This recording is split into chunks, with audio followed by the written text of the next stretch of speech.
kasih. Saya diperintah untuk mewakili Pak Inspektur menemui Pak Edi kan. Sepengetahuan kami bahwa pemberitaan itu belum tentu kebenarannya. Sesuai dengan perintah dan arahan Pak Bupati melalui Pak Sekda, kami sudah diperintahkan untuk menelusuri dulu kebenaran berita tersebut kan.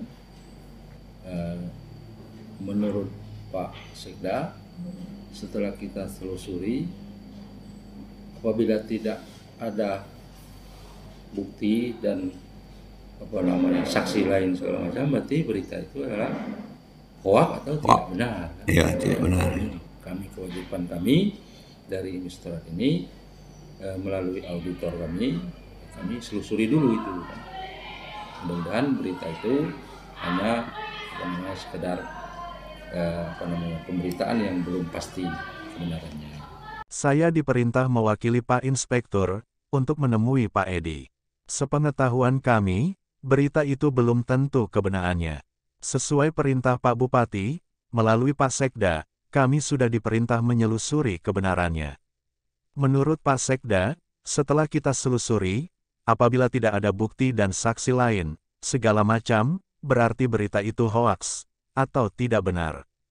Kewajiban Inspektorat, melalui auditor, selusuri dulu, mudah-mudahan, berita itu hanya sekedar pemberitaan yang belum pasti kebenarannya, kata Inspektur Pembantu, Inspektorat Kabupaten Seluma, Herman, mewakili Inspektur Inspektorat Kabupaten Seluma, Marhalim, kepada wartawan Bintang TV, Edi Santoso, saat dikonfirmasi tentang dugaan perselingkuhan Kepala DPM PTSP, Arlan Aksa, versus seorang bidan, Luciana, Selasa, 13 Juni 2023, di TAIS.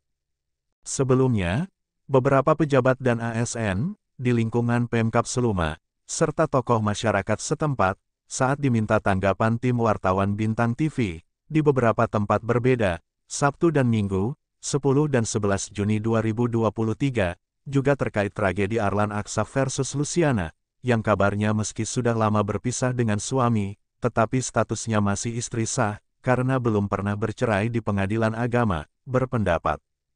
Meyakini, Arlan Aksa, pejabat eselon 2 produk Pansel JPT Pratama, yang baru beberapa hari dilantik Bupati Seluma, Erwin Oktavian, sebagai Kepala DPM PTSP, melalui pelantikan yang terindikasi dipaksakan, karena 4 hari dari tanggal pelantikan, 28 April 2023, usia Arlan Aksa, genap 57 tahun, batasan usia tidak dapat menduduki jabatan eselon 2 hasil seleksi, sepertinya tidak akan dicopot dari jabatan, kata seorang pejabat setempat, yang meminta tidak disebut nama, demi keamanan statusnya sebagai pejabat ASN.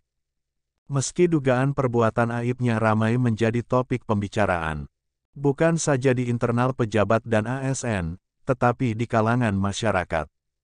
Pasca tragedi moralnya diberitakan 3 media online, termasuk Bintang TV, Arlan Aksa, diyakini tidak akan terkena hukuman disiplin PNS, sebagaimana peraturan pemerintah, atau PP 92, 2021, yaitu tidak menunjukkan integritas dan keteladanan sikap, perilaku, ucapan, dan tindakan kepada setiap orang, baik di dalam maupun di luar kedinasan, ujar salah seorang ketua LSM setempat, juga meminta tidak disebut nama, karena menurut dia, tidak akan merubah keadaan.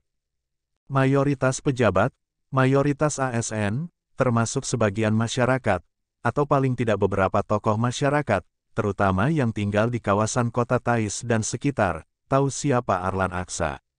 Di Pemkab Seluma saat ini, Arlan Aksa, bukan sembarang orang. Dia orang dekat kekuasaan. Itu fakta yang tidak terbantahkan oleh siapapun.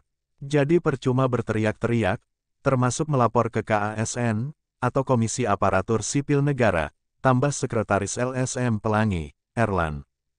Buktinya, meski begitu banyak dugaan pelanggaran dalam seleksi JPT Pratama, oleh pansel yang diketuai Sekdakap Seluma, Hadianto, dan sudah dilaporkan ke KASN, baik oleh peserta yang merasa terzolimi, maupun oleh LSM, tetapi KASN tetap saja memberikan rekomendasi, untuk melantik pejabat eselon 2 produk Pansel.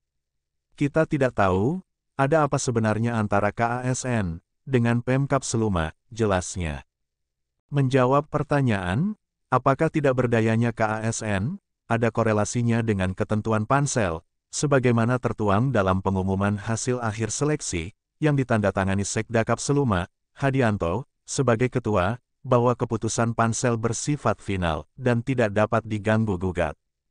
Menurut Erlan, jika benar itu yang membuat KASN, tidak berani membatalkan hasil seleksi Pansel JPT Pratama, khususnya di lingkungan Pemkab Seluma, termasuk pernyataan Sekdakap Seluma, Hadianto, bahwa dalam menentukan pejabat eselon 2 hasil Pansel, merupakan hak prerogatif Bupati, dalam hal ini tentunya Bupati Seluma, Erwin Oktavian, jelas menabrak Pasal 32, Undang-Undang 5 2014, tentang ASN. Pasal 32, Ayat 1, KASN berwenang, huruf A, mengawasi setiap tahapan proses pengisian jabatan pimpinan tinggi, mulai dari pembentukan panitia seleksi instansi, pengumuman lowongan, pelaksanaan seleksi, pengusulan nama calon, penetapan, dan pelantikan pejabat pimpinan tinggi, jelas Erlan. Dari Studio Bintang TV Bengkulu, Edi Santoso dan Anugrah Halilintar, serta juru kamera Marco Melandri melaporkan.